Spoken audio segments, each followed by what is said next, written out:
Hello everyone. Again, here we go and nandito naman tayo ngayon sa aking channel dito sa Share Your Story, Ronnie Harbel.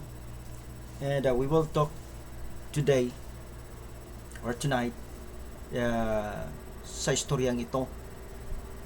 Nakakalungkot, saka nakakainis, talagang magagalit ka rin. Kasi alam nyo, it was happen or yung nangyari ay di po biro. It's not a joke of this what happened sa buhay ng mga taong ng pamilyang ito at talagang naging viral po at naging kumalat ang balita sa buong Pilipinas patungkol po sa pamilyang ito. At nakakalungkot lang po kasi bilang ama ay dapat proteksyonan niya po ang kanyang pamamahay, di ba? So alam niyo kasi yung nangyayari lang naman dito is all about pag isang ama ay meron pong maraming vices o kaya he had a lot of vices or mga bisyo ba na ginagawa sa buhay. Itong lalaking to si Carlo po na sikat ngayon at talagang nag-viral dahil po sa ginawa niya po sa kanyang pamamahay. So let's talk about this story. Actually sinubaybayan ko po ito at talagang napaka ano po talaga, parang hindi ko po maintindihan kung bakit yung tao naging ganito po. So, as part of this, the life of Carlo and his family, na kung paano niya po winakasan po ang buhay nito. So, this is one thing that Carlo destroying his family. I'm not using the word medyo against po sa kay YT dito because some words that we cannot be put on the proper in the proper word, especially in this let's call this the destroying. So pinalitan ko pa lang po yan para hindi po ako mahapektuhan. Kasi alam nyo, we cannot use any words that is not good for YT. So only is maybe it's as good as Carlo destroying his family, para medyo hindi po tayo ma-aware po ang aking account kasi masyadong sensitive po si YT. Anyway, here we go. That Carlo destroying his family. Why? Because of he had a lot of vices. At bago po yan, tingnan natin at pakilala ko po si Carlo na para maunawaan po natin na at makikita natin kung ano ba talaga yung kanyang buhay, di ba? So we have to iklaro ko po kung paano po ito at ating pong bigyan pong diin ang istoryang ito. Bakit naging ganito po? Kasi pinanood ko po yung mga reports, no, yung mga nangyari sa kanila. So, isang bagay po na talagang maintindihan natin yung buong istorya bago po tayo mag-komento sa story nito. So, ngayon, nasa hospital po si Carlo. Okay, so, here we go. And, ngayon, nasa hospital po si Carlo at dahil po ay siya'y nahuli at talagang siyempre ginantihan po siya ng mga taong winakasan niyo po ng buhay ang kanyang pamamahay. At kung kayo po ay narinig niyo po ito sa Facebook ngayon o sa YouTube, ay ito po ang nangyayari po sa ngayon ay naging viral po. So isang bagay po na dapat po nating matandaan o tatandaan na mga bagay na minsan mahirap ipaliwanag ang nangyayari nito. Kasi alam nyo, wala pong salitang, walang po ang salita ng Panginoon sa kanilang puso. At si Carlo po ay isa pong taong may bisyo po. Ito po siya. So may bisyo po yan at siya po ay siyempre ang panghanap buhay po nila ay magbubuko po. Magbubuko. Kaya nagtitinda lamang po ng buko at yung buko po ay kinukuha nila doon sa 20 pesos per piece ng buko at initinda po nila ng 45 pesos. Kaya malaki-laki rin po ang kita nila. Pag nakaubos po sila ng 20 buko ay siyempre malaki-laki rin po, di ba? So actually, kaya lang ang naging problema dito kay Carlo, maliban doon sa siyempre nagda-drug siya, ay kaya rin po ay siya po ay ang pinakamasakit ngayon ang nangyayari po sa mga Filipino ngayon o sa tao ay yung scatter. Alam niyo bang scatter? Marami pong nababaliw ngayon sa scatter. Talagang nagpupuyat. Kaya doon po nag-umpisa ang kanilang alitan dahil po sa scatter. Si Carlo ay wala na pong ganang magtinda ng buko, kaya po ang kanyang asawa ay nagagalit na po sa kanya. Kaya siyempre nag-aaway na po sila doon po sa scatter. At siyempre nandyan pong drugs, pero ang kasi alam nyo nagpupuyat halos naman na alam ko nagpupuyat ay talagang hindi niya maiwasan kasi pang ano nila yan, pang vitamina ba. Marami akong kasamahan dati sa trabaho na nagpupuyat, lalo ng mga driver na nagda-drive ng mahabang long distance na driving, ay nagtitake po yun para hindi po sila makatulog sa daan. Yun po ang problema ng tao, kaya nagiging drug addict po. Pero si Carlo ay hindi lang po yun, kundi dito po dahil po sa scatter, kaya nagpupuyat sa scatter, naglalaro talaga, no? Kaya puro lang scatter. Sabi nga ng isang ng may-ari na pag nag-charge yan sa kanila daw, yung may-ari ng buko, yung amo nila, pag nag-charge doon sa kanilang ng cellphone, ay talaga kahit naka-charge yung cellphone, naglalaro pa rin ng scatter. Baliw na baliw ba? So yun po ang naging problema ng nangyari po sa kanyang pamamahay. Dati-rati ay masasaya din naman po sila, ngunit nung nagsimula pong mag-scatter ay yun po ang nangyari at nakakalungkot po ang nangyari. So hindi na po sila makapag-income at laging ubos yung pera sa scatter. So marami pong naging addict at marami pong loko-loko po sa scatter. Talagang bisyo po yan. So yun po, at nangyari ay nagkaalitan sila nung umagang yon.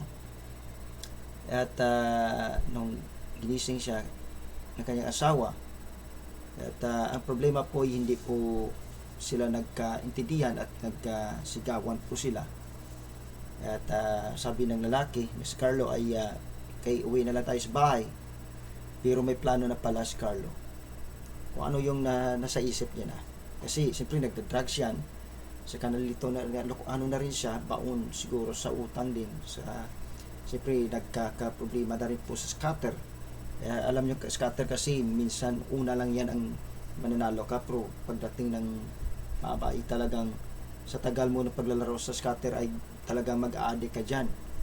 So yun po, nakilala ko, ganun din dito sa amin. Marami pong nagkakuloko na yan sa scatter. So here we go. At ngayon umuwi po sila. So masamang palad po, pag uwi nila ay tinapos siya pong buhay na kanyang pamilya. Mayroon po silang 3 anak. Ngunit yung isa ay hindi po ay nakapasok pa po sa paaralan. Ngunit yung panganay na babae hindi po nakapasok kasi masakit ang ngipin. At nandun po. So ito po at nangyari ay sa kasamang palad, hindi po lubos maisip at nangyari ito. Dahil mabait naman daw si Carlo, pero dahil po sa bisyo, dahil po sa drugs, ito po nangyari. So bago yan, ito po ang asawa ni Carlo, diba? So kanyang anak, at masiyahin yan. Maganda yung babae na yan. Kaya hindi lubos maisip ng mga tao doon na talagang wawasakin niya ang buhay na kanyang pamamahay.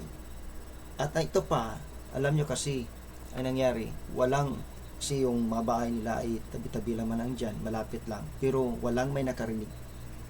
Alam nyo, ginamit ni Carlo ay yung itak na pang, ano niya sa buko, simpre matalim yan. At ang ginawa niya para walang may nakarinig sa mga kapitbahay nila, anong ginawa ay sa liig po, para hindi po makasigaw. So kahit yung mga tao doon nagtaka ba't wala man lang daw may sumigaw, wala man daw manok kumalat o nagkala anong tunog diyan. Kahit yung anak nilang babae na kumakain ay walang kalam-alam. So ganun din ay tinapos na rin po ang buhay na kanyang panganay na babae. So ngayon ito napakagandang babae, napakagandang very cute na baby, pero hindi na malayan na ganito po ang mangyayari sa kanila. So kapag po ang bisyo, kapag po sa scatter ay nalulong po ang tao sa drugs sa scatter, siguro ay ganun pong nangyayari. Talagang nakakalungkot. Now ito po tayo. So ito po ang nangyari sa anak niya. Talagang inano ko lang yan para hindi po makita, no, hindi maganda, no, kung hindi ko yan kinulayan, talagang yung mata ng kanyang anak ay nakatirik po, saka sa liig po yan hinanatan para hindi makasigaw habang kumakain po yan. So habang kumakain ay biglang inano sa liig, at siyempre wala nang walang tinig, walang sigaw, walang tinig na narinig kahit sa mga kapitbahay. Then pagkatapos niyan ay ang ginawa niya rin, nandiyan lang po yan sa misa na kumakain ng kanilang anak na babae. At din po ang kanyang asawa ay sa kanilang loob ng bahay ay ayan po, inano ko lang yun po yan kasi di rin po maganda. So kinulayan ko lang yan para hindi po tayo nagkaproblema po kay Whitey. So yan po ang nangyari, at sa liig din po yan, puro liig. So talagang planado ito kung paano niya po gagawin at para hindi po makasigaw. Alam niyo kasi umaga yan ang mga tao ay halos gising na po sa kanilang mga kapitbahay nila ay gising na po dyan lahat. So para pong walang makarinig, kaya doon niyo po tinira doon sa liig. So, sa liig niya ginanoon at pati yung bata po. So nakakalungkot. Ito po yung pangyari na minsan hindi natin inaasahan sa mga ganitong bagay ng pagmamahalan ay natatapos lang po sa ganitong sitwasyon. Kaya alam nyo, yun po ang sabi ng earnings niyan sa scatter ay talagang maluloko ka dyan sa scatter na yan. So marami pong perwisyo sa scatter, kaya sana po ating pong alalahanin na mga ganyang klase po na mga pamaraan ay hindi po talaga maganda. Hindi po talaga maganda. Samahan pa po ng drugs, samahan po ng scatter na yan ay talagang walang mangyari po. So yun po, at nawakas at ang maligayang masayahing mag-anak ay napunta lang po sa walang kabuluhan at tatapos din. Kaya ngayon si Carlo ay sabi ko nga, si Carlo ay nasa hospital, at siya ay kailangan niya po nananawagan siya na humingi ng tulong na para mabuhay pa po siya, ay dagdagan po ng kanyang kailangan niya po ng dugo. Pero alam niyo, ang halos mga netizen ay talagang galit na galit sa kanya. Bakit pa daw bubuhayin? So it's really hard to accept na mga bagay na yan, at mahirap po talagang ipaliwanag ang mga sitwasyon na nangyayari sa buhay ng tao. So sana po magiging aral ito sa atin, at itong istoryang ito na bigay po sa atin ng ingat din po, na baka tayo hindi po natin inaasahan bilang araw ganyan po mangyayari sa atin. So please, ang pinakamaganda dyan ay yung salita ng Panginoon, yung Word of God, ay lagi po sa ating puso't isipan para po huwag tayong gumawa ng masama. Alalahanin po natin ang Ecclesiastes, na ang Ecclesiastes po ay nagsasabi na matakot po tayo sa Diyos, na mayroon pong commandment ang Panginoon na tinuro sa atin ay matakot po tayo sa Kanya at sumunod po tayo sa Kanyang salita. Yan po ang napaka-importante po na ating pong intindihin paano po ang Panginoon na umabot po sa atin. Sana naman po na huwag po tayo matulad sa kanila ni Carlo at sa kanyang pamamahay. At yan po ang aking share your story sa araw nito, at sana po makabigay po ito ng aral sa atin. Lalo natin yung earnings na yan, yung mga kinikita, yung mga kanya katulad ng scatter ay iwas-iwasan po natin. Hindi po makapagbigay po ng dulot, hindi may bigay ng magandang kinabukasan yan sa atin, lalo na po ang droga. So maraming salamat po at sa inyo pa kinig. Again, this is Share Your Story, Pastor Ronnie Harabel, na sanay po ating pong alalahanin na may Diyos po nakatingin po sa atin. Alright, God bless you all and see you again in the next video. God bless.